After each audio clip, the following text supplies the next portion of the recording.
Guys, Elliot, Marius, how's it going, my friends? Good. How are you? Glad to be here. Absolutely. Congrats on all the results, World Cup results especially. I mean, I'm sitting there watching and following along and all of a sudden seeing Marius's name pop up in some fast swims. And I'm like, all right, what's going on here? I got to get to the bottom of this. So, Elliot, when did you start working with Marius? Well, Marius is a Queen's University of Charlotte graduate, which Yep. is where I coach now. And, Charlotte has kind of been his home base. He was in Indiana. Mm-hmm. I think with Marius, he feeds off of positivity and great lifestyle. Yep. And he had a lot of that here. And, we just kind of eased into it, no pressure. Let's see what happens. And then it kind of built momentum as it went, and things started getting serious. And now here we are, ripping best times. How did he approach you initially in terms of what he might want to do differently? Or maybe you maybe brought up the subject with him of doing some things differently. How did you guys come to the conclusion that it wasn't going to be the traditional approach, let's say? Well, he definitely made it clear that he wanted to focus on the 50s, right? Like he had done the 100s, the 200s. He's 30 or 31 years old, and he wanted to really zero in on the fast 50s. So we're like, okay, we can do that. And Yeah, I would say that was part of it. For me, especially when I first moved back to Charlotte, I moved back last year in October. It took me a couple of months before I even wanted to be in the water. When I first got here, honestly, I just did a lot of weight training. I saw the pool every single day, but I didn't really feel the urge wanting to hop into it. And, for me, I always said, if I don't love it, if I don't enjoy it, then I'm not going to do it. And so eventually, after some time, I started getting the itch a little bit. We talked about a potential, 50 butterfly, 50 freestyle. And then just, I don't know, the love for the water came back day by day. And when I was ready, I approached him. We had a conversation, and here we are. For those that don't know, give us the update of how the events went the last few weeks. You're traveling the world, swimming the World Cups, short course, and I was seeing phenomenal times. But in terms of what you've done in the past to what you did now, how do they compare? Well, so I swam best time in every single event I entered, which was exciting. When I swam the World Cup in China, my last international meet was Melbourne Short Course Worlds in 2022. So I honestly didn't really know where I was at. In practice, we focused on a lot of details, trying to really execute those, nailing those. I wasn't really going there with the intention of swimming time X and wanting to hit a certain cut. I just tried staying in my own zone, executing what we worked on. And that worked very good for me. It was actually quite funny because when I first showed up, honestly, most people that I talked to, they looked quite surprised and asked me, "Oh, I thought you retired." I was like, no, I'm still here. Meet went great. First meet right away, I swam 3 best times. I had a little drop in the 50 fly, about just under a tenth. The 50 freestyle was almost half a second, and then the 50 backstroke around 4/10 as well. What were the times there? Tell us the times.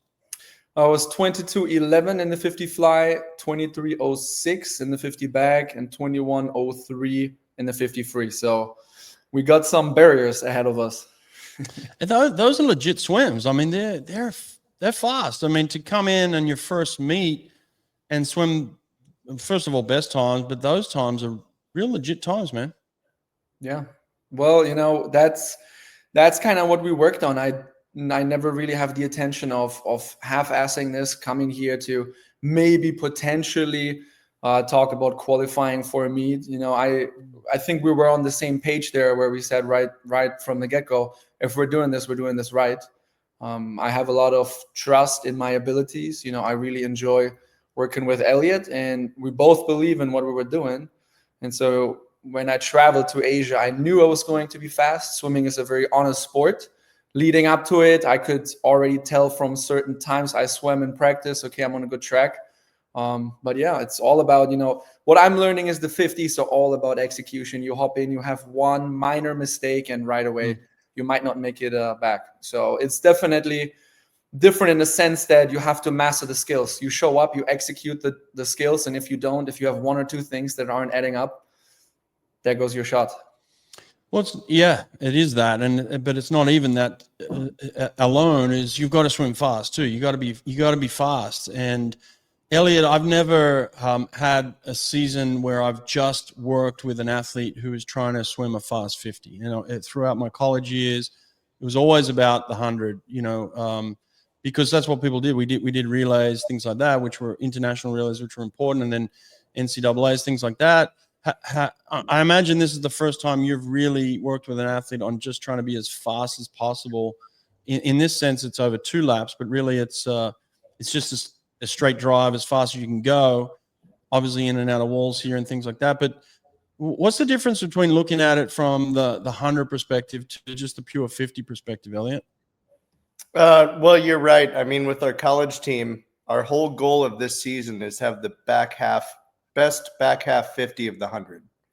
And that way you can scale up to the 200, you can go down to the 50. But you're right. That is the goal and mentality of our college team.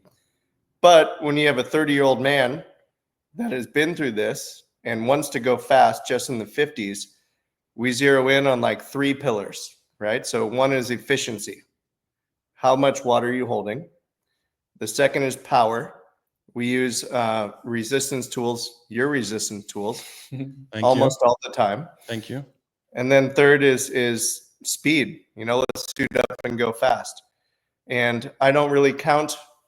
The mentality changes with the 50. I count not by yardage, but by efforts.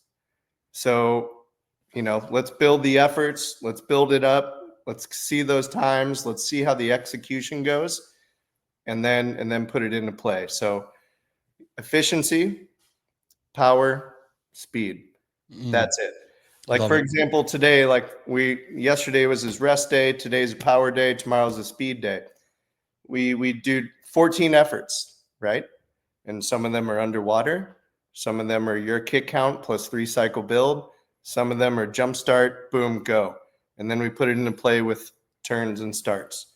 So it's really just zeroing in and then being confident, again, about the execution. We don't talk too much about times. We don't put intervals on a lot of things. Yeah, it's really just like, how good can you be in this moment? Learn from it, be good in the next moment.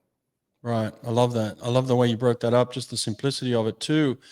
How do you address the fitness issue, right? Like in swimming, we get an athlete come in and say, we've got to get you fit. In this instance, you've obviously got a very experienced athlete who's, you know, coming in relatively fit as it is, but you want to get that power and speed built. I imagine you're doing that around speed endurance. Initially, is that what you're doing? Yeah, and a lot of the fitness comes from out of the water. Marius, you know, our practice time may just be 100 minutes, but he's at the pool for 2 hours. Like he's on the bike. His aerobic capacity is built on a bike. His strength is built in the weight room. And then when we're in the pool, we're very acute with what we're doing. Right. Marius, why the bike and how long are you on it? Well, so it took me some time to get back into shape. In the very beginning of the year when we raced, we have a guy from Slovakia who swam the 53 at the Olympics. And I was getting up on the block, racing him in a 25 fly. He's not a flyer, but I still lost by almost half a body length. So I knew, oh boy, I got some work to do. The whole idea is that since we're mainly focused on speed, on power, just really increasing, you know, your horsepower, I don't really focus so much on just swimming easy yardage in the pool. I'm trying to get my aerobic work outside. I would say I usually try and identify 2 to 3 times per week where I take 20 to 30 minutes of continuous work, try to get my heart rate up. And, you know, that can come in many different forms. I personally enjoy biking, having that stationary bike. In the beginning of the season, I would do a lot of jump roping, a circuit, whatever it really is, you know, that you as an athlete like. I know a lot of guys and girls that like to sit on the rowing machine. I don't personally love that so much. So it's just finding something that you can do outside of the water. I would say if I ever feel like I want to do a little bit more aerobic, I stay away from swimming. But for example, I would go in and do 20 minutes of flutter kicking, continuous kicking, having my heart rate up. But it's just really avoiding that slower paced, sloppier swimming, because I just, from personal experience, I just don't really think that benefits me a lot. And now that we're training a little bit different, I have a little bit more muscle on me. A lot of the times when I swim in the water and I have a lot of aerobic yardage, it's just making me more tired and sluggish than really getting the benefit of it. And Brett, this has been a big transformation. Yeah. Like if you would have seen him the first day he came into the pool and stuff, I'd be like, hey, Marius, easy on the sauerkraut, bro. I'd be like this has been a very big transformation, which I give him 100% credit to, of doing the work outside of the pool. When you get to this level, it's like everything comes into play, especially when you're 30 years old. The rest, the recovery, the dryland activity, the weightlifting has a big exclamation point on it. Yeah, no, I totally agree. Yeah, very professional mindset. I like this. I love the way that swimming is progressing in that sense. We're getting true professionals stay in the sport longer, people with experience, and then they realize that the outside of the pool, is just as valuable, if not more valuable, than the stuff they're doing inside the water. But how did you then initially come up with your training concept, your training plan? You talked just a second ago about, you did this on particular days. How'd you come up with the original formula of what you were going to do initially, and how does that progress? I'll speak on that. So yeah, 50 fly, 50 free, right? And I've had the privilege of being around some athletes, not developing them, but had some time with Ben Proud, had time with Andre Govorov, Anthony Irvin, and you kind of pick little things that they say. It's not always the things they do in the pool. It's like when we sit down and have dinner, when we have that 30-minute car ride, and they really speak about what has worked for them and what hasn't. And I kind of picked a little bit of each, put some magic sprinkles on top, and then adapted to Marius. And every person is different. We were talking about that today. We're like, Andre is a bear. He's a bear. Like the most efforts we've done full speed was in Tenerife. We did 80 in a week, whether that was 15s, 25s, 50s, whatever it is. We did 80 full speed efforts in a week. Andre could do like 120. Like he's just boom, boom, boom, boom. So I call him a bear. Marius is more like a jaguar. He's more like a jaguar. Like we pick and choose when to go fast, and that's what's best for him. Yep. So for me, I think our program is influenced off Ari Silva. He currently coaches at Georgia Tech. He was Andre's coach, coached some Brazilians, like great setup. And then Herbie, Herbie has a very mathematical, analytical way of doing things. So we'll do 25s on a minute, we'll do 50s on 10 minutes. And I think it's a combination of a few different things. Yeah. And also like adapted to Marius. Right. Marius, what works best for you? If you just give us a brief outline of each day for a week, what does an ideal week look like for you? Both in the pool and in the gym, by the way. Yeah. So I'm going to start with dryland. So like the gym, I usually lift on Monday, Wednesday, Friday. I usually like having a day of rest in between. Those are usually the days that just work best for me. I personally don't like to lift after I swim. I just always feel like whenever I finish my swim practice, I'm leaving 100%, 110% on the table there. I'm leaving that practice and I'm fatigued. So if I go into the gym after, I'm either not getting the job done as good as I could, or, at this point also, I got to be careful with certain exercises warming up. I don't want to risk injury, especially if I put on heavier weights. I usually stay around, in the beginning when I wanted to get into shape, more of a hypertrophy block, staying around 8 to 10 reps. And then as that came down, now I'm usually staying somewhere between 3, 4, or 5 reps, relatively heavy weight. So I prefer to usually isolate those practices. We usually swim in the morning and then I have my lift in the afternoon. Monday, for example, we usually do a little week opener. We do a little bit of best efficiency possible. is what we call that. Swimming, depending on what length pool we have available, whether we are in 25 yards, 33 meters is another thing we train. But essentially getting to the other end in freestyle in as few strokes as possible, holding the max amount of water. And then we build different drills around that. But best efficiency possible is that idea. Tuesday, we do a double now. We have a total of 30 efforts that day. We do 18 in the morning, 12 at night. The morning is mostly focused around leg-driven exercises, and that varies depending on what we want to work. And at night, it's just swimming, so no kicking. Wednesday, we usually suit up, do a combinations of 50s, 25s. Thursday is my recovery day, depending on how I feel that week. Yesterday, I took off completely. When we raced on Wednesday, we did a lactate set, and I was just after that, I was really fatigued. I went hard, and so for Thursday yesterday, just recovering, sleeping as much as possible. I find that honestly is one of the best recoveries for me these days.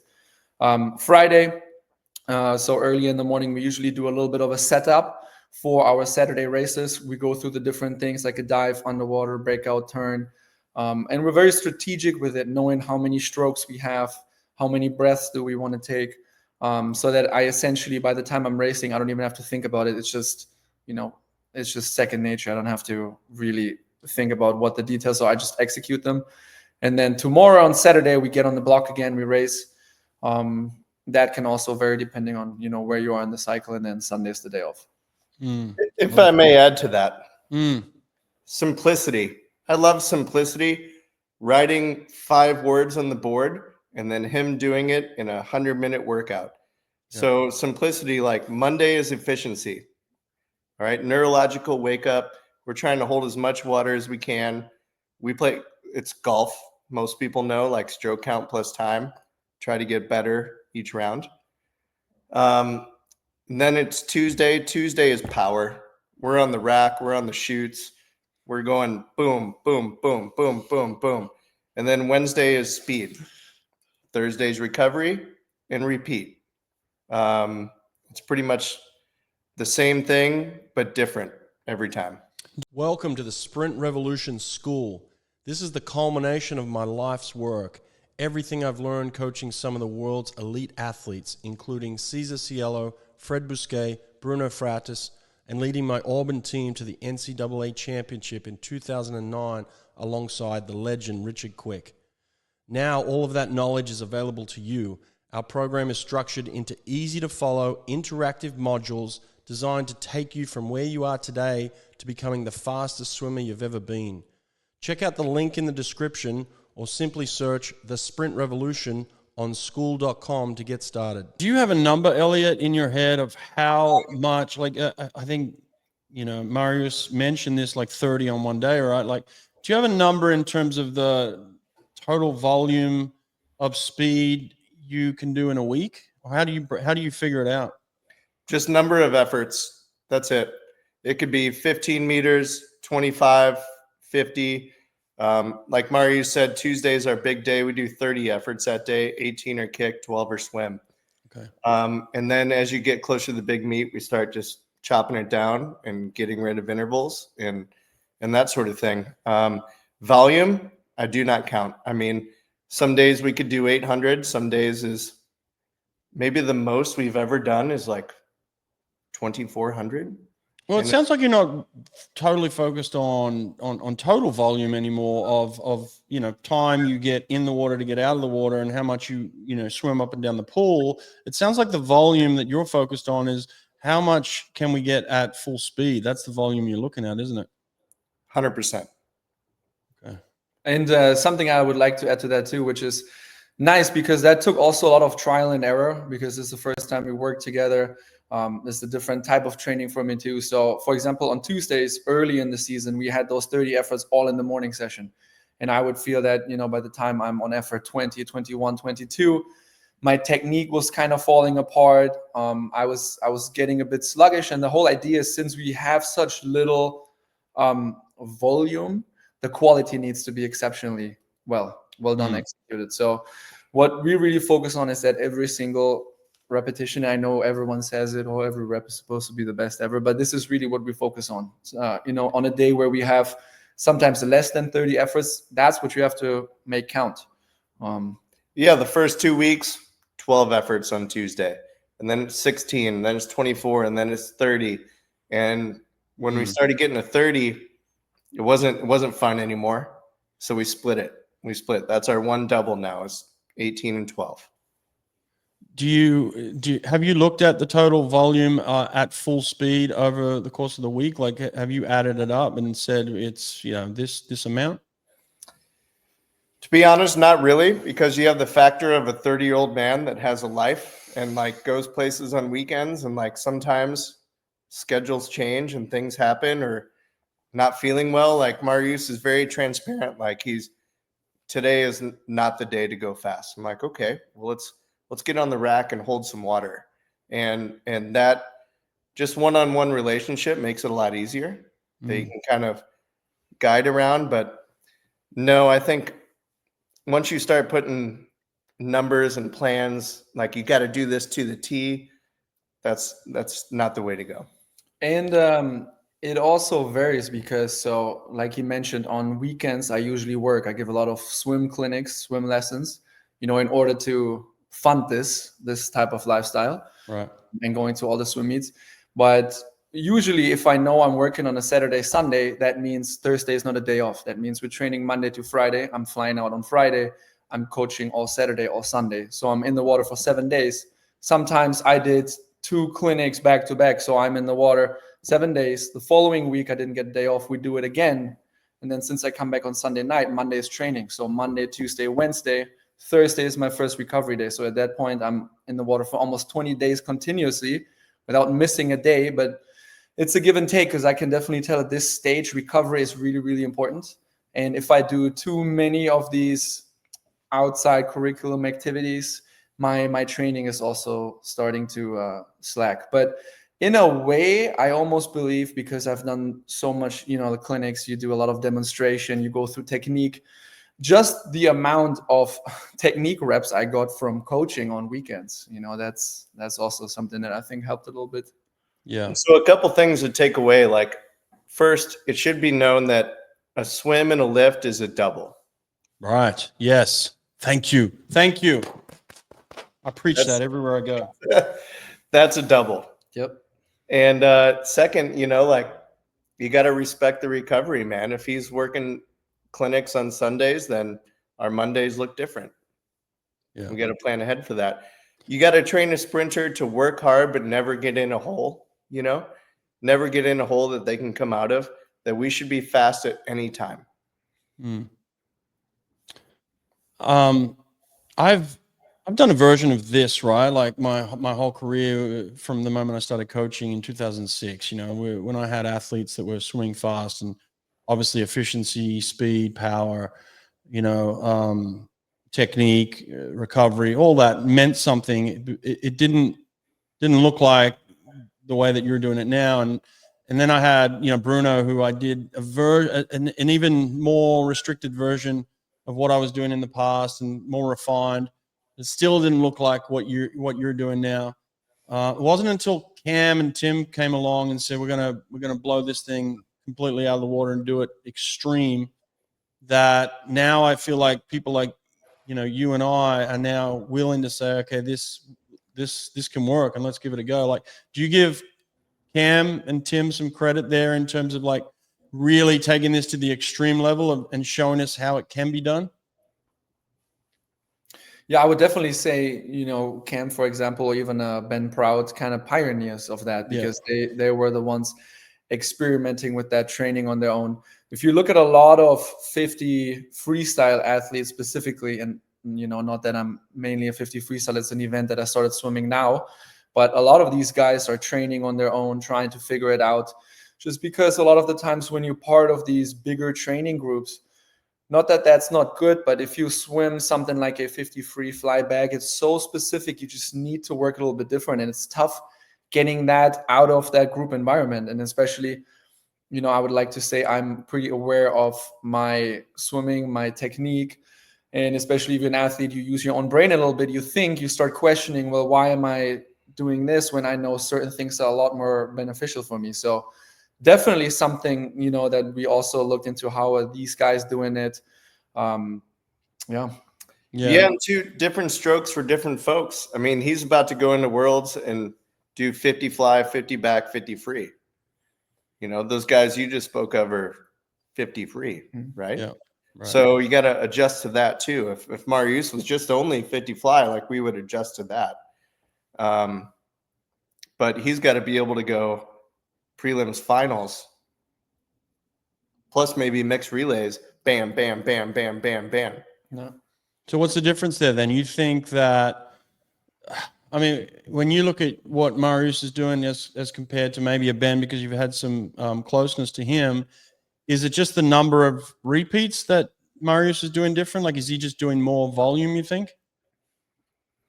I do like, think how's he able to back up is what I'm saying, and then swim multiple events really effectively? Well, that we'll focus 20 minutes on this stroke, flip the switch, 20 minutes on this stroke, flip the switch, 20 minutes on this. So it does take a little more time. It does take a little more efforts, for sure. But, a butterfly turn's way different than a backstroke turn, and we got to practice all those. Yeah.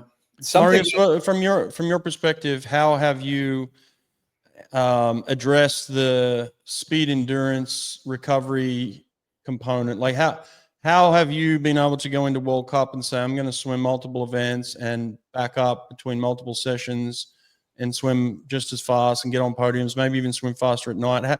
How do you feel like you've addressed that? Because a lot of people talk about that as the base building, whatever it is. So what have you done, you think, that has helped you back up swims? Well, because we swim, I have so many fast efforts in practice over and over again, and we race a lot of 50s on a relatively short interval, that I know, I have the power and the speed endurance to rip through a 50. Luckily, for example, at the World Cup, I was in a spot where I didn't have to necessarily go 100% in the morning. I could swim a little bit more strategic and make it back. That is definitely something that helped me a lot there. But I would just say, for me, I just have to stay calm, collected, stay in my own lane, and then I know I can execute it. A lot of these things, especially when you swim the 50, it's a different call room than going out in 100 or in a 200, where people usually they sit, they have a chat. 50s is different. Everyone is really intense. And I would like to say my strength is my parasympathetic nervous system. Like, I'm the calm in the storm. When I usually sit there, my heart rate is incredibly low. I'm walking out to where I ask myself, wow, it feels like I'm almost not into it because my heart rate is so low. That I do a lot through meditation, breathing, things that work outside of the pool, making sure that I know how to handle my excitement. And then it's just a combination of that and the belief in yourself, the work you've done, your abilities. And then you just I like when the lights are on. I like to walk out, get it done. A lot of people, when they're at these meets, start getting the jitters and saying, oh, I just want to go back to practice. That's not me. Practice, that's the tedious part. The fun part is going out and seeing for yourself and showing others what you worked on. So here's a fun fact, Brett. Like, after Marius's performances at the World Cup Series, I'm going to take out the stopwatch like 90% less in the next few weeks, because he proved and he showed, and he said it beforehand, but then he showed it, that he does best in race scenarios. So when we're at practice, I'm no longer really concerned about times. He could be 4.9 or 5.1 at 15. I know that when we go to Budapest, he's going to be locked in, and that is so nice. That is so nice. That is so nice. So now we're just focusing on execution, and I think in his World Cup Series, he either won or lost by 3/100ths in about every event. So it's like now we're dialed in to make up that, to win by 3/100ths every time. He said something really interesting there. I want to get your coach's perspective on this, and then I want to hear his perspective from an athlete. How do you manage, like he said, swimming fast comfortably, swimming fast easy? A lot of people can't figure out that distinction between all-out speed or maybe fully engaged speed from a coaching perspective, how do you coach it? I think by procedure. The time is the end result. If we get fixated on this time, then we get less involved in the procedure, the execution. So pretty much everything we do is execution. It's on video. It's on EO Swim Better. It's on how do we make this, like I said, three 100s faster. And it's all execution. Marius and I don't talk much about times. Like we definitely time 15 meters and stuff like that. But if he's 5.0 or 5.1, it's okay. It's okay. So really it's focusing on the execution, knowing that the time will be the outcome. How do you do that, Marius? How do you manage 2/10? Like, you want to give a fast performance to get through the final. You want to have a little bit more in control, or, a little bit more in reserve for the final. Are the differences in kind of your mental approach to those two swims? Well, mental in a way where I would say when I'm at a swim meet where I know I don't necessarily have to go 100% in the morning, that's a very nice bonus to have. If you can go into a prelim and you swim that emotionally relatively low involved, you don't use a whole lot of caffeine and a lot of your just adrenaline, then I feel like a lot of the times it's almost easier going fast at night than having to go into that morning session and you have to put everything on the line. You go through all of the emotions. Then, you have your 6-7 hours in between to calm down. For me, what I really focus on in the morning that, I'm doing my warm up, I'm doing my regular routine, but I'm not amping myself up so much. I'm going there and I know, okay, this is I just have to swim the prelim in order to get to the final, trying to keep my emotions relatively low there. And then I would say technically, I work a lot on my underwaters. So underwaters is definitely one of my stronger suits. So I can take a little bit of power, snappiness out of my underwater. Same for the swimming stroke. When my hands land all the way up front, if I think about 10 as a max effort, I can maybe only give it a 8.5 effort on my pull, on my kicking. And I would say something we work a lot with, like trigger words. So I think the whole key about sprinting 50s, at least, again, I'm not per se an expert on this. We just started exploring that more, but something that I'm realizing relatively quick is finding relaxation within an all-out effort. And that for me, for example, means loose hands. Soft hands. When I sprint, trying to not keep my hands so tense to where I come forward and I just feel like I'm swimming robotic. I'm not moving naturally through the water. So those are different, cues that I work with. Yeah, and we found out too, like a sprint is not a sprint from the start. We do, 3-stroke build and then go boop. Right.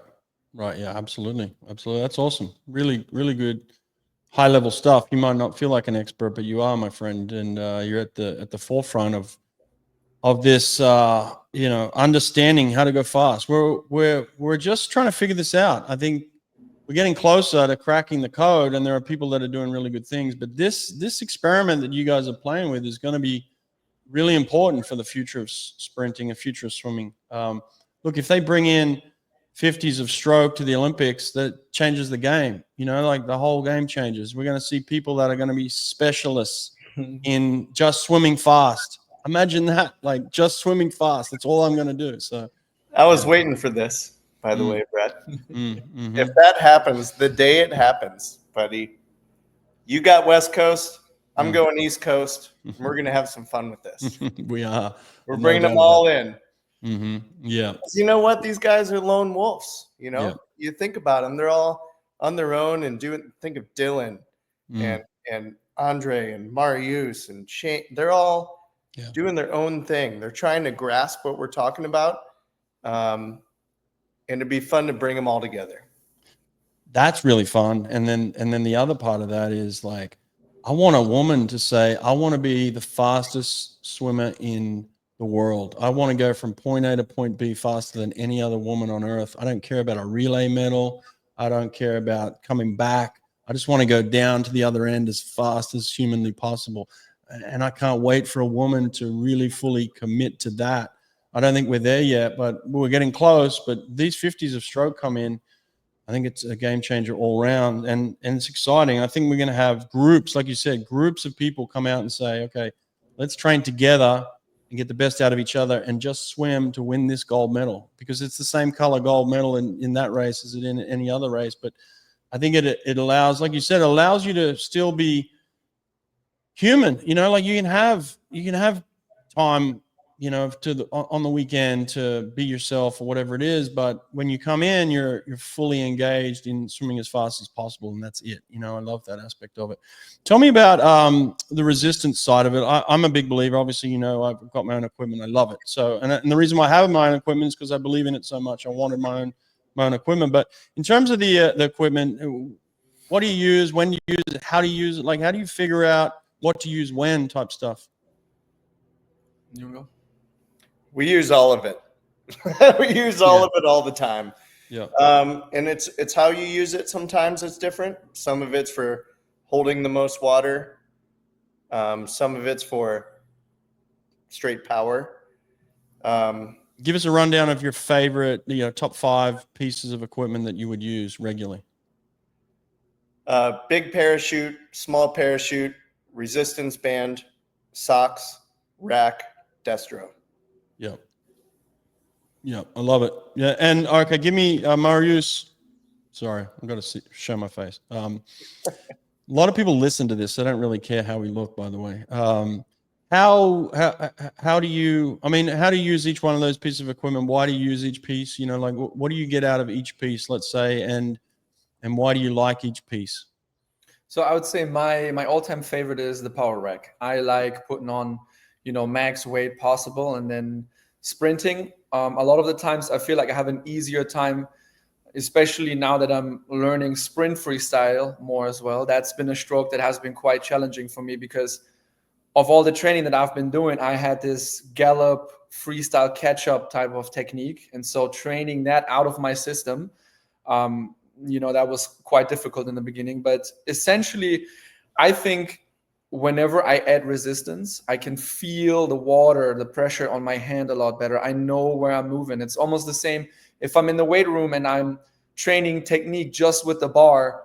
It's hard because I need a little bit of resistance, a little bit of weight to actually feel where that bar is moving in the water, where my hand is moving, if my elbow is dropping.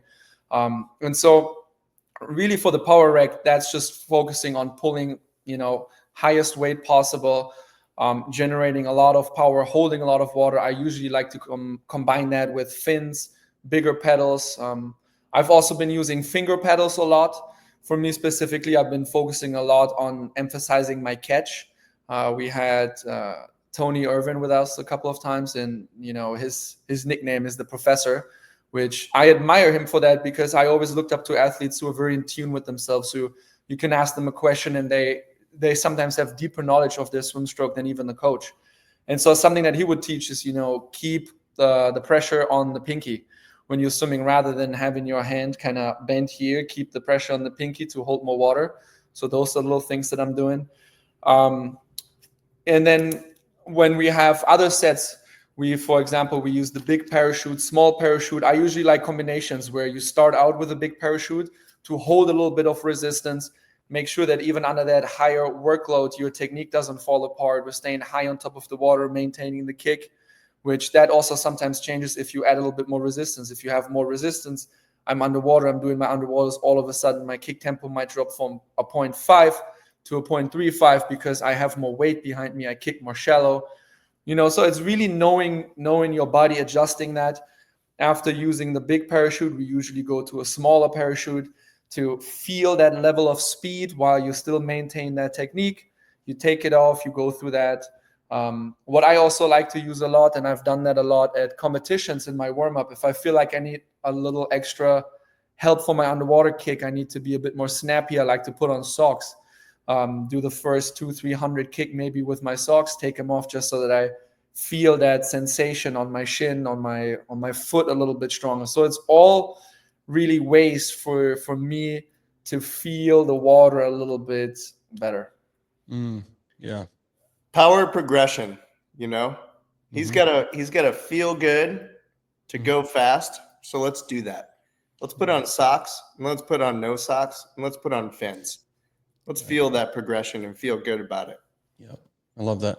What's up? This is Nate from SwimNerd. Just letting you guys know about SwimNerd timing. We now offer the most affordable, the easiest to use timing system in the world. We got it all. Starters, harnesses, buttons, touchpads, scoreboards, your one-stop shop for all your timing needs. Check us out at swimpractice.com. Elliot, how did you know how much to rest him in the lead up to a World Cup? Like, I believe that sprinting now is at a stage where we want to swim fast as often as we can. So that's going to be an important part of the process. But how did you know to work out the rest? Sleep was a big part of it. Sleep, like come in when you want to, Marius. Instead of 9 a.m. every day, let's do 2 p.m. The intensity didn't really back off, and the intensity stayed throughout the World Cup series. Our routine, just maybe the volume of it, was it? So you go from 30 efforts on a Tuesday to... We'd let go of intervals a little bit, just said go when you're ready. But to be honest, the intensity is always going to be there, and it's never going to stop. It's never going to stop. Even when you get to the meet, we're going to keep going and going and going fast. And I would say one of the things that I also, thought was funny, just because it's our first time working through this cycle. We had a swim meet pretty much before I went to the World Cup. I swam an exhibition race. Actually, we had Shane Ryan with us. We raced the 50 freestyle. And that was, I think, the second week in a row I swam, and it wasn't so fast. It wasn't the best race. And I could see that Elliot started to look at me like, oh man, the World Cup is coming up. We got to go fast. And so that's when I, sit down and tell him, like, I'm an athlete. I need that taper. I need that type of rest to really evolve and start swimming fast. Historically, if I look at my performances, I would have a couple of good performances in practice, but I was never known as the guy who wins every set, who smashes every single set. I'm hurting a lot in practice because I am not afraid of that pain, and I'm willing to go there, whether that means that my system is going into complete shutdown. And that's, where I sometimes need help and someone has to tell me back off a little bit. It's fine. But, we had that conversation. I told him, listen, I just need that rest. I need a little bit more sleep. And then all of that stuff is going to take care of its own. And so it's, it's a learning curve for us too. But what's been so nice that, we've been very good about communicating, being honest about it. And that's really what you need, I think, if you have this type of relationship. And if you have a coach and a swimmer, I try to make his life as easy as possible, let him in on how do I feel in the water, what should we do, and that I have input as well. That was something that was very important for me. And I think, that combination, that's why it's been working for us. Yeah, we both needed it. I mean, Shane Ryan comes in and he just took like 6 weeks off. All right. And we put him head to head with Marius and they tie. And I'm like, oh shit. And I'm like, oh man. But Marius is like, don't worry, I'm the best at the moment. And I'm like, okay, bro. It's like, okay. And he was. And so that's why I said earlier, now I put the stopwatch away a majority of the time. Well, let's see, he's under a load too. He's under volume. Like we talk about volume, like this, he's under volume, and Shane probably comes in a little fresh. He's just coming off a massive Olympic campaign, and he's extremely talented. He's genetically gifted. So like you're dealing with an athlete. So, but he's fresh, and Marius is under load. He needs that rest and that refinement, and then there's still that super compensation, right? Like Shane might be stuck here, but then when Marius gets that rest, he goes beyond, so that's where the speed training is going to pay off big time. Like you want it to pay off because you do the work, you do the training, and you want to be able to get the rewards of it. How much, Marius, let's say you did a 50 in practice and then you go to the World Cups after you get some rest and refinement. How much of a drop are you looking at? Are you swimming in practice? Could you go, let's say short course 50s freestyle, could you go under 22 seconds and then at the World Cup, you're, 21 flat, 20 point high? Like, are you looking at a a full second drop still? Are you looking at a half a second drop? What's it like for you? I would say so when we did a lot of racing, for example, in October, November as well, and I recorded times there in the 50 freestyle. A couple of times we went 21.4. The 50 butterfly I went 22.4, 22.5 a couple of times. So, I would say anywhere within that half a second realm is not so big that it's a second, and I also don't want it to be, because a second drop, that just has too much uncertainty in it. Rest, and this is essentially what we talked about earlier. We're trying to go fast the whole year round. I don't want to be in a position where I'm swimming a 50 freestyle, I'm going 22.3, and we essentially get no information out of that because I'm so tired.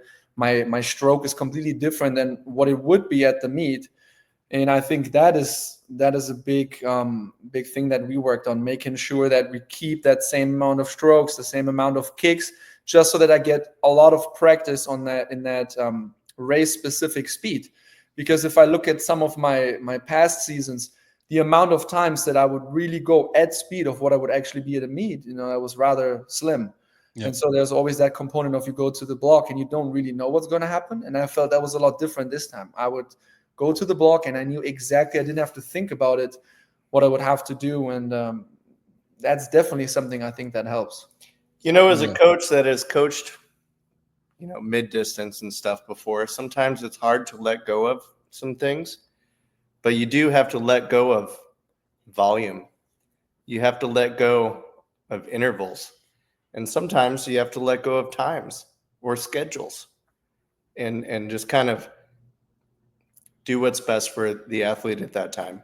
Well, and even to me as an athlete, I find that so frustrating, because even if I speak to some of my friends in the swim community, coaches, the first question to this day that I will always get is, how much do you swim? What's your volume? And I just don't like that way of thinking, just because if you have a 60-kilometer week over a 50-kilometer week, that does not automatically mean that extra 10 kilometers of yardage was better. What about the quality? And so but it's an easy answer. I'll give you your answer. You say I go 2,000 meters at full speed each week. Like, it's just, that's my volume. I got, give him a number. Yeah. I go 2,000 meters at full speed, right? And I'm swimming a 50. So it's like, that's my volume. There's a lot there. Try and be that good that often over the course of a week. No, but I think with that being said too, you definitely need a lot of confidence, and you need to believe in that, because me coming from Europe, I have a lot of European friends. If you all of a sudden tell them, hey, instead of doing your average 50-60 kilometer week, I'm not sure if you're going to hit 15 kilometers at the end of the week. And you can see the panic in their eyes, and they start breathing quick, and you're like, no, relax. It's a different way of work. It's a different type of thinking about it, and you definitely need to believe in that. Well, I didn't call my business Sprint Revolution for the fun of it, my friend. It's definitely a revolution. We're changing the game piece by piece. So that's awesome. There was something else that came up there that I was interested in as you were talking. But how much of an effect does that beautiful man bun have on your speed? Look at that thing back there, man. Oh, look at that. How do you get that? My mom, my dad, we all have great hair in the family, so it's not really. Elliott's is pretty good too, man. I'm not gonna knock on that one. It's got the gray in there. So here's another story. Pressure on the pinky, right? Yep. You think of a samurai warrior holding a sword. All right. If you put pressure on the thumbs, the sword can come back and get you. If you put pressure on the pinky, you can hold that sword firm. I like that. Because no matter what, in the end of a 50 freestyle, the last 10 meters, people start to lose the pinky, man. Yeah. Start to lose it. Yeah. And we gotta think like a samurai warrior. I like that. I like that technical assistance that you've given people there, that awareness, because that's not even something I've heard before, the pinky side of it. So thank you, Anthony, for spreading that to all of us. I did want to say that's what I wanted to talk about. So from your perspective, obviously there's a shift in, the way that people are swimming hundreds and the way that people are swimming 50s now. There's a different technique, there's a different cadence, there's a different rhythm. So what is the 50 cadence? What is the 50 rhythm from both of your perspectives? What are you trying to do? And then Elliot, what are you trying to look for? Well, so for me, that's something we've also been experimenting with. I would say my 100 butterfly tempo is usually 1.1. And then now we're experimenting with a 1.0 tempo. However, we've been, getting some really good information at the World Cup. On the final stop in Singapore, we have a prelim where 3 guys go 21 points. That's essentially a world championship final. And I'm looking at the technique because I'm always someone, not that I necessarily need to copy someone, but what is the reason for someone swimming significantly quicker in that, in that instance, Noe Ponti, who, really figured out how to swim that 50 fly. And we actually timed the cadence of, him or Niels Kostanje from the Netherlands. And you can see that they sometimes swim with a 0.9, even 0.8 tempo in butterfly, where you land and you don't give yourself any hesitance, any delay before you go into that next pull. So your hand lands and you're pulling water right away. And I think that's the toughest part to figure out. How do you move so fast, but at the same time still hold the water? And something that I also found was quite interesting for me. A couple of months back, I did a different training. I joined, a little group where I swam, and I remember swimming butterfly and taking a breath. And to me, that threw me off because at that point, I haven't taken a breath whenever I trained butterfly in almost 7 months. And so that was something, that I really learned. Like, wow, I really have to also change my technique. I'm staying a lot flatter. I decrease the knee bend that I have. I try to land with a flat hand, pull immediately. So there's definitely a lot of changes, and then also learning by doing, because 0.8 tempo might work for, person A, but might not work for me. So I'm currently sitting at a 1.0 tempo, but we tend to go down a little quicker, probably 2.9. But again, that's such a minor little difference, that we've been playing around with. Elliot, talk to me about the recovery, because there's different ways to come at it, right? And there are people that are coming straight over the top. There are people coming from the side a little. There are people with a straight arm, open arm, bent arm, things like that. So it's like different variations. How do you figure out what works for each individual? I mean, hopefully under the water, they're all really good. Above the water, they might be a little different. So straight arm over the top. I think the goal is to reach your full length from like left fingertip to right toe as you hit, right? So whether that's coming from the side or up top, I think that depends on the individual. Marius is used to swimming 100s and 200s, so he's a little bit more to the side. We're cool with that. But the important part is that front third of the stroke, catching right on the surface, pressing down, hydro swimming on top of the water, releasing, not worrying about the back of the stroke too much, and just that catch right on top. That's something we worked on today with his butterfly, is like punching forward, like making sure that you're hitting like this and not meat hooking at all and missing out on any sort of catch whatsoever.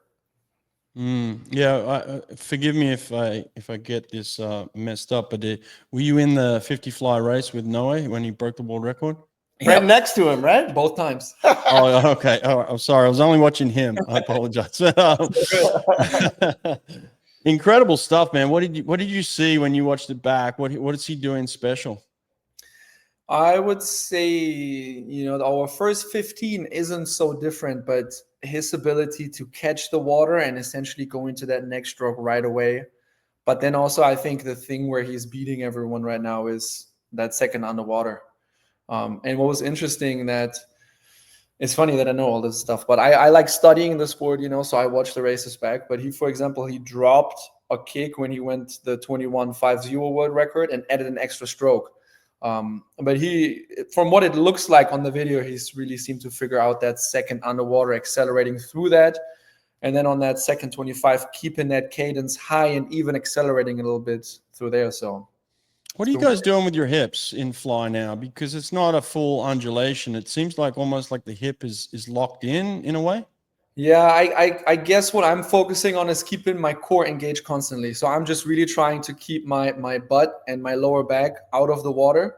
I don't really want to spend so much time undulating, going up and down. You just don't have the time for that. If you get your 6 strokes, you need to swim a little bit more flat and almost think about butterfly.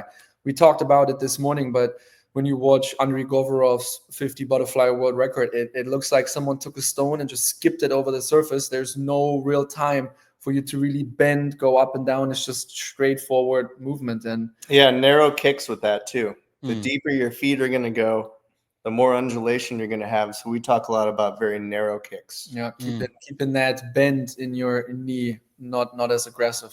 So yeah, small nuances. What are you doing with your catch from the moment you catch your pull? What are you doing with your hand from the moment you catch out in front? I imagine you're probably catching somewhere like right in front of your shoulder line, or just maybe just outside of your shoulder line. Like, once the hand enters the water, what are you thinking about, and which line is it taking?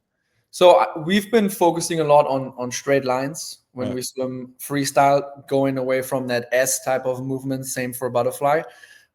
For butterfly, I would say what we focused on when you looked at the clock, we would usually say 11 and 1. So a little outside of my shoulders in terms of how far our hands separate.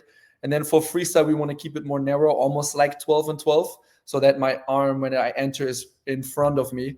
But honestly, the catch in that sense isn't so different. I'm trying to grab the water right away. Don't waste those first 1, 2, 3 inches to where I feel like I need to set up the stroke. And that's been something where I also had to adjust my strength training, because my shoulder didn't have the stability, the strength to support that pull that early. That's something that I learned with Andre when he was there.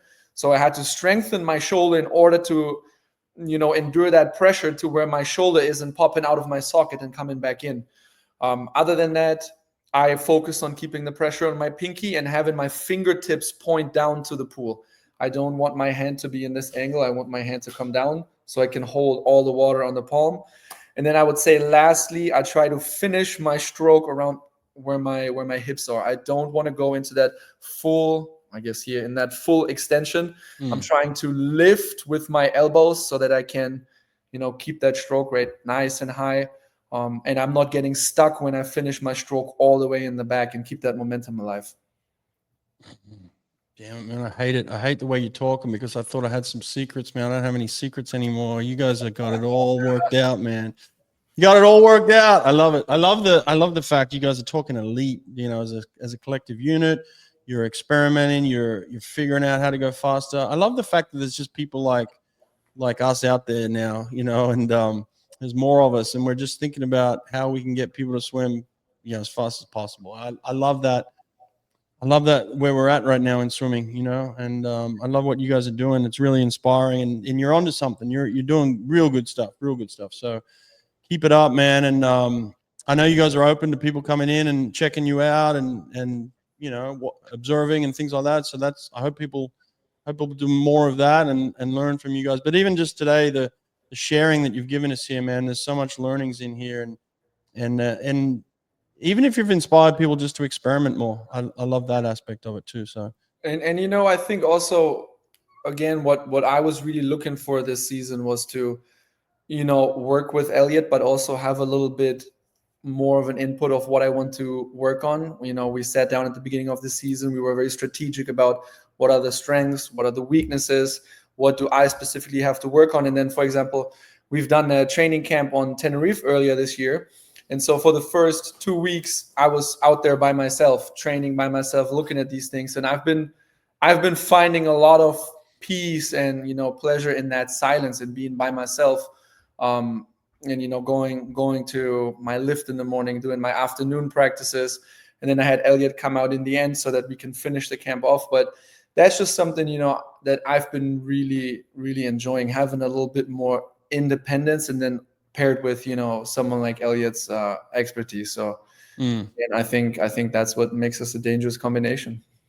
Well, I love your approach to Elliot of respecting the athlete and the man, and giving him the ability to make some decisions, but guiding him in a way that, you're giving him confidence too. So it's a really good combo. I love what you're doing. Like I said, thankfully everyone in the background is fully clothed as well. That's a good thing. Sometimes you never know what's going on back there, but awesome guys. Keep up the good work, and hopefully we'll connect again in the future. All right. All right. Thanks for having us. Thanks, Brett. Later, boys. Later. Good job. You want to swim faster? you need Sprint Revolution resistance equipment. This isn't just gear, it's a game changer. Our propellers, power socks, stretch cords, parachutes, and paddles are all designed to build explosive speed and power in the water. If you're serious about taking your swim to the next level, you need the best resistance gear out there. Sprint Revolution, where speed is born.